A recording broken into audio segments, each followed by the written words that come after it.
Hello, everybody. Thais Sky here. Welcome to Reclaim the Podcast and to day 3 of the 10 Days of Worth series. If this is your first time tuning into this series, I highly recommend you going to episode 1, just listening to the beginning portion of the podcast so you can get a sense of what we're doing here in this 10 days of worth.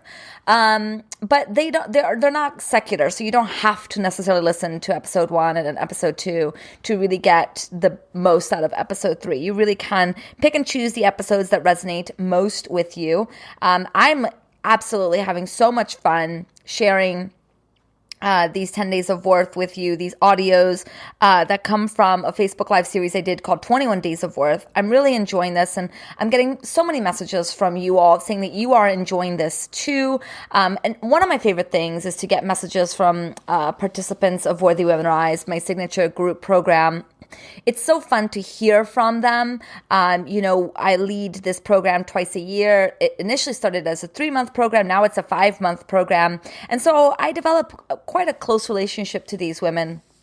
And so to hear them reach back out and update me on how they're doing and letting me know that the work that I'm doing continues to support them and how much the tools that they've learned from the group program is continuing to impact their lives. It's just so meaningful to me. So to all of you who have been a part of Worthy Women Rise, I'm just so grateful for you and so glad to hear from you. So reach out. I would love to know how you're doing. And if you're not familiar with Worthy Women Rise, it's totally probably because you're living under a rock. Just kidding. This is my signature group program, and I'm doing 10 Days of Worth to celebrate the fact that doors are opening for Worthy Women Rise for the spring cohort on February 12th. So next week, doors are opening, which is really, really exciting. This will be my 9th cohort of this program. I have seen this program in all of its evolutions, and every single evolution, it just keeps getting better and better. I'm really excited for what's going to happen when doors open and for all of the amazing women who are going to participate in this 5-month journey, inner and outer exploration of really reclaiming their worth. And so I present to you today days 5 and 6 of the 21 Days of Worth series. Day 5 is all about the inner critic. And how do we make it go away? What exactly is the inner critic? Why hating and trying to fix the inner critic won't work, and what will usually work? And how you can start to develop a new relationship with your inner critic so that maybe you don't even want it to go away. Believe it or not, that is possible. And then we're going to be going into why our limiting beliefs aren't bullshit. Whew, this is probably one of my more fiery audios because I have such a deep belief that mindset work is not everything.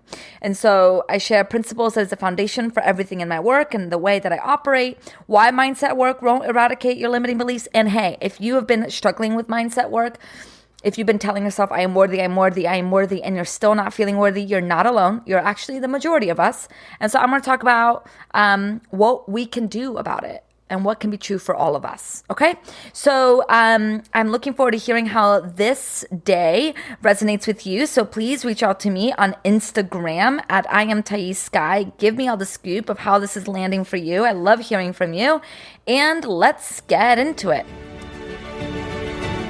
Welcome to Reclaim, a podcast for women, by women, on conversations that matter. I am your host, Thais Sky, international speaker, teacher, and a certified life coach currently working to become a licensed psychotherapist in the state of California. Join me here every week as I offer thoughts and interviews on what it means to reclaim your humanness in this messy world.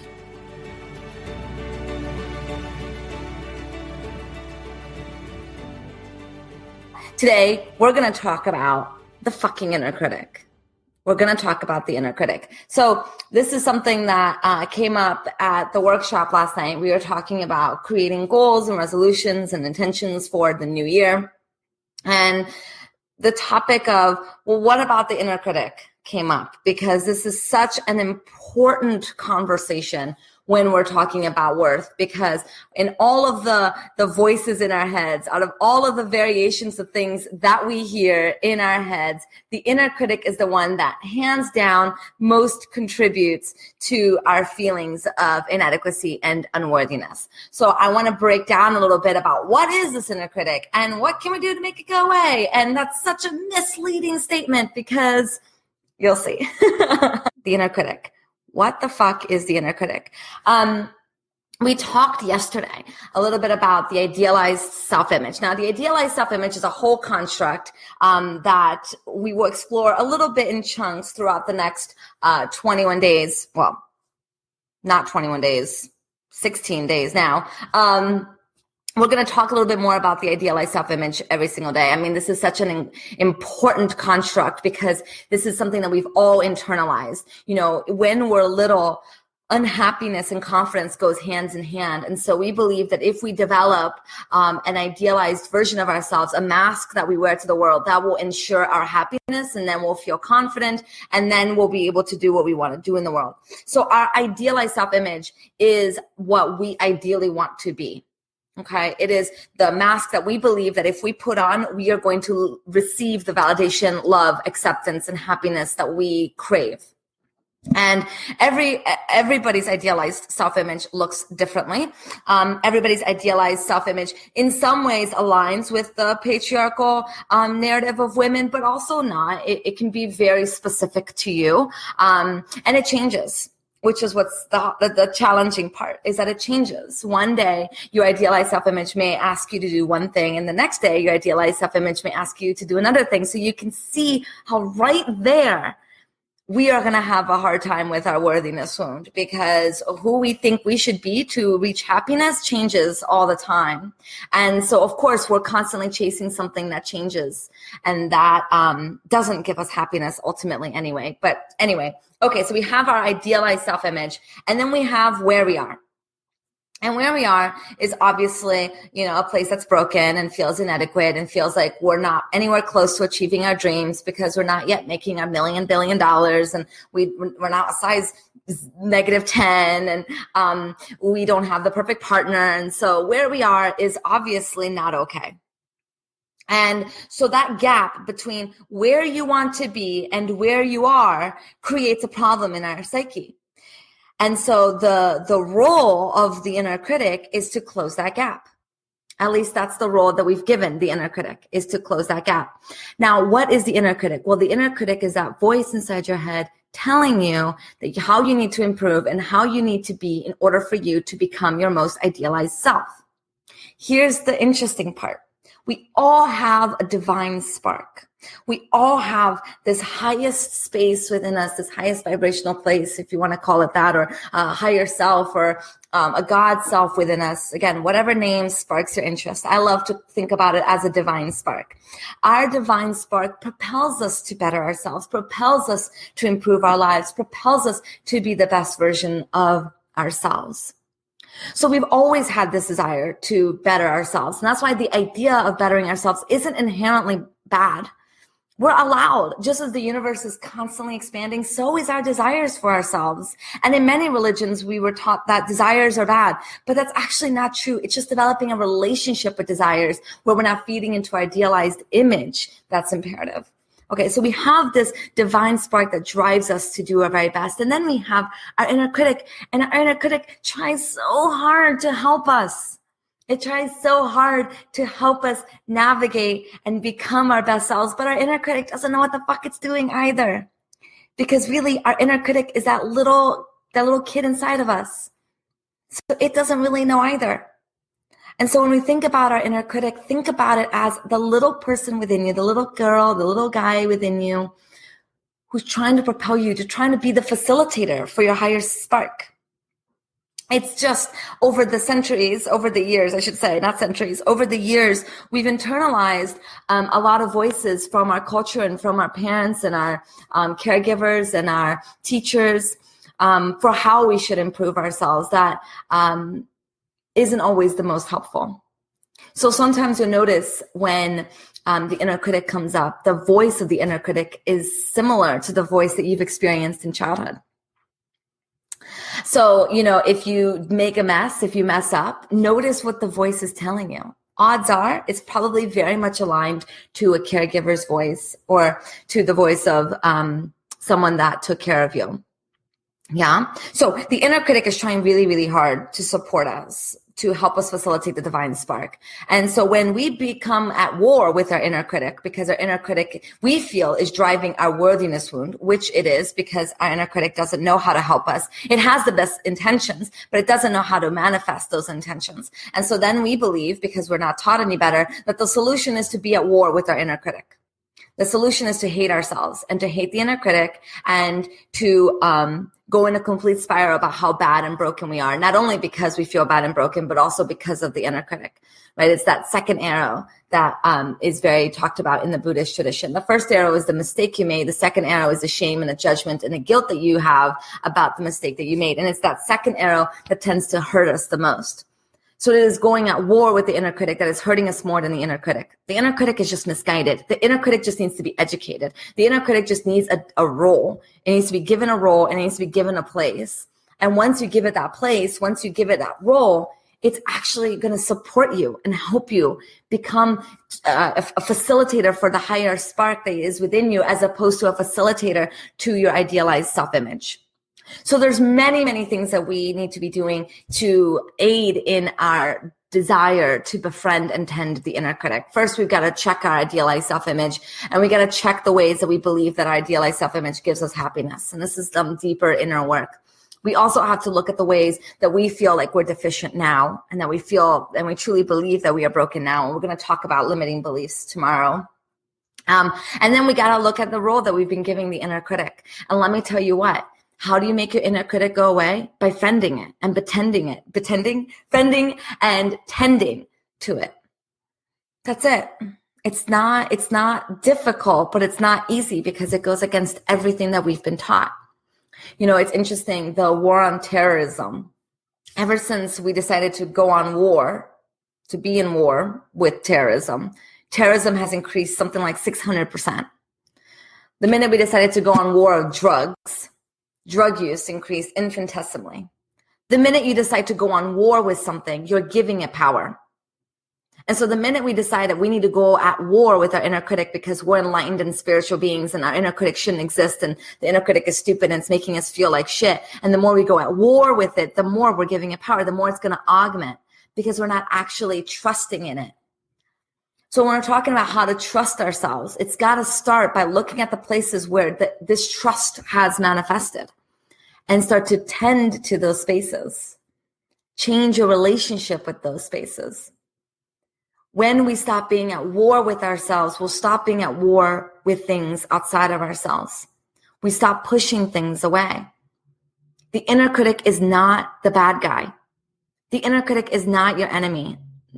The inner critic is not the answer that once it's eliminated, you will be happy. That's not how it works.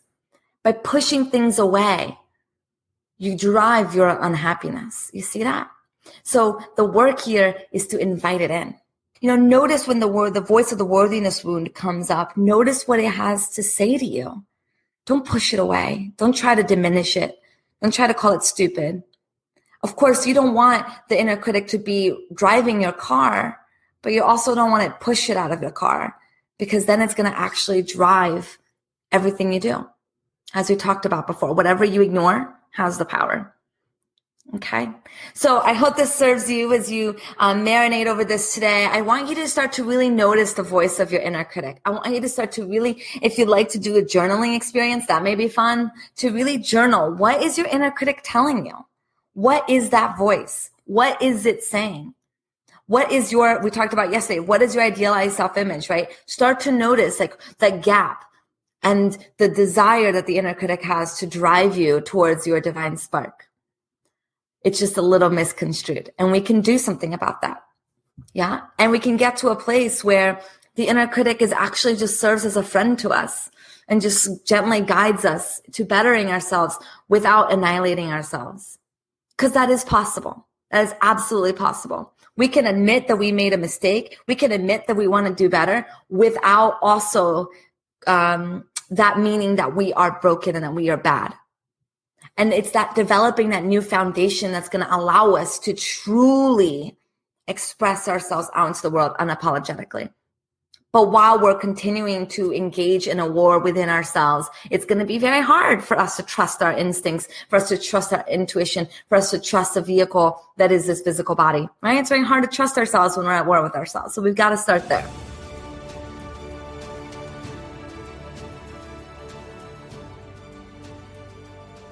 We believe that we all have that innate worthy woman within all of us. It's just gotten skewed over the years. And one of the main ways that worthy woman is skewed, one of the ways that we forget our innate worthiness, one of the ways that we get lost in our lives is around limiting beliefs. And so that's what we're going to be talking about today. Why our limiting beliefs aren't bullshit, and what are they? What can we do to start to examine our limiting beliefs in a completely different capacity? And here's why I say that limiting beliefs aren't bullshit. Because when you call something bullshit, you call something stupid. You're calling something unnecessary. You're calling something a problem, right? If something's bullshit, something's the problem.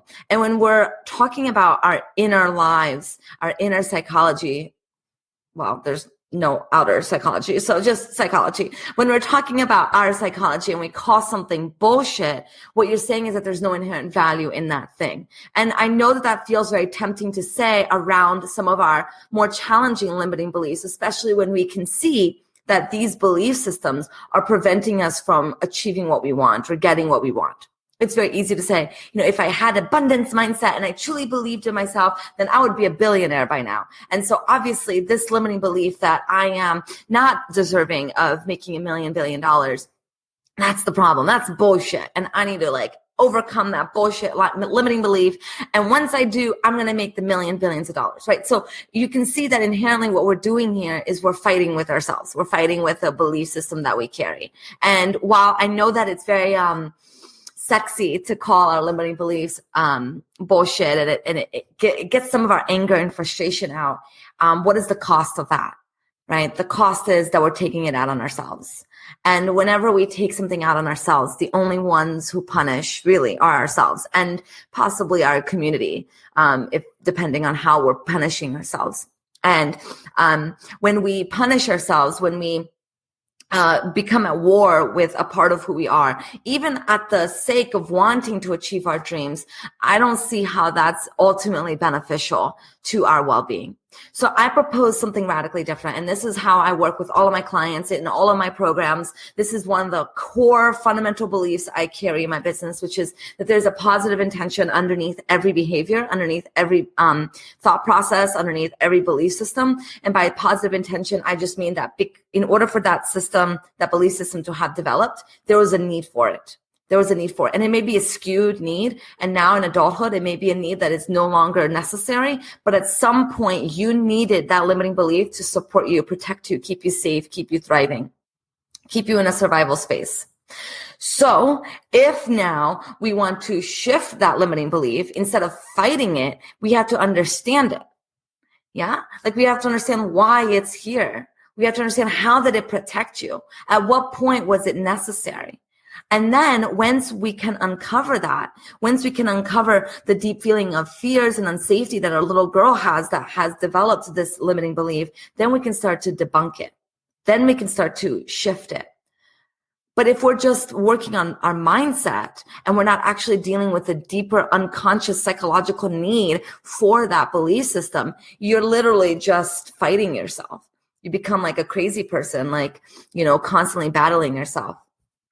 And we don't want that. We don't want that because that's not helpful for us. We don't want that because, we need to be conscientious of our belief systems and use them for our advantage, not against our advantage. And imagine how much time and energy one wastes when one is constantly battling themselves, right?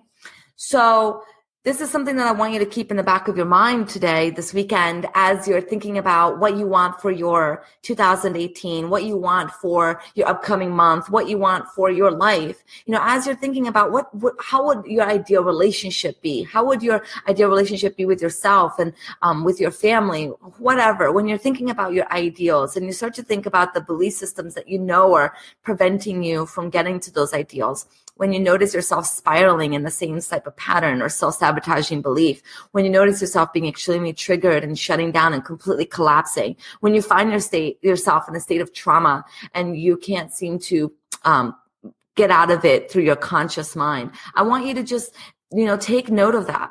And then notice the exertion that is required for us to battle ourselves. And imagine what it could be like if we didn't have that anymore.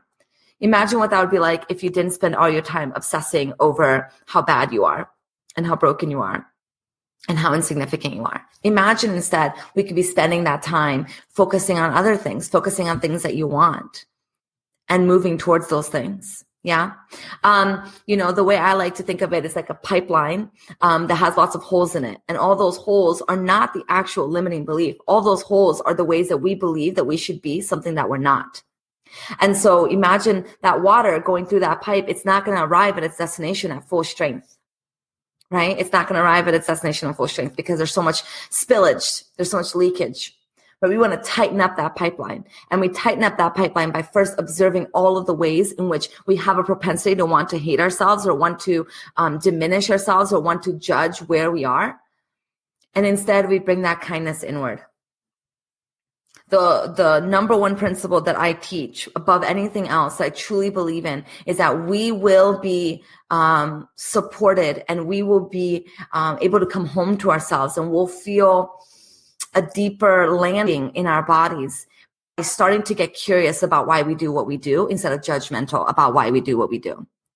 And I get it. The reason why we judge is we want to separate. We want to push away. If we judge something, it's not ours. If we judge something, then we can hate on that and we don't have to claim it as our own. So I know that it's getting curious is not like a simple process, but I can promise you that the concept of getting curious is actually like tremendously heartfelt and tremendously warm and inviting and beautiful.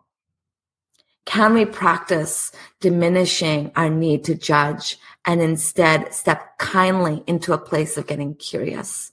Why did you do that? Why did you say that? Why did that unfold the way it did? Why do you believe that?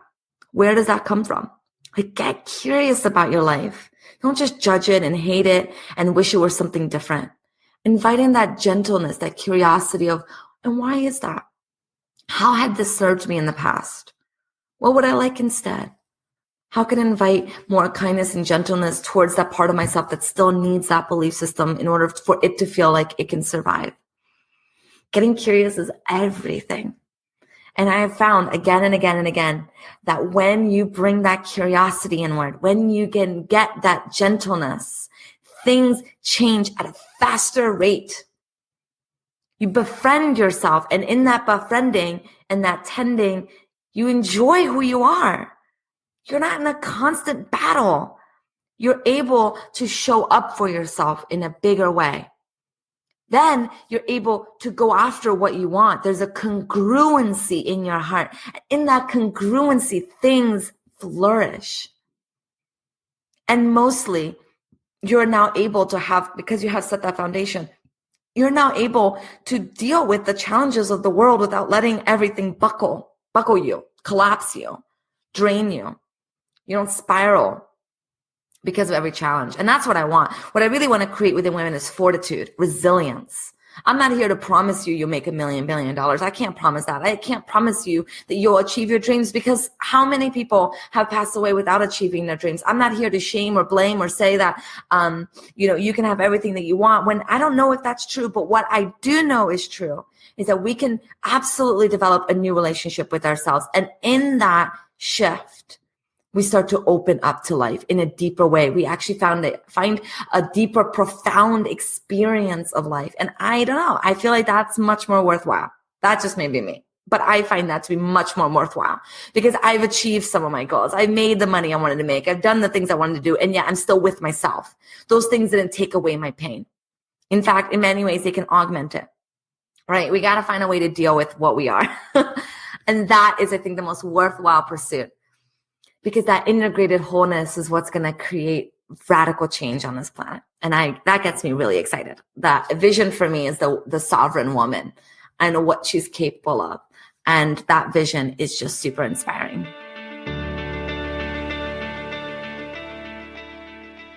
Thank you for listening to Reclaim the Podcast. This podcast represents the opinions of Thais Sky and her guests to the show. The content of this podcast are for informational and educational purposes only and is not intended to be a substitute for professional psychological, psychiatric, or medical advice, diagnosis, or treatment. Always seek the advice of your physician or other qualified mental health provider with any questions you may have regarding a medical condition or mental disorder.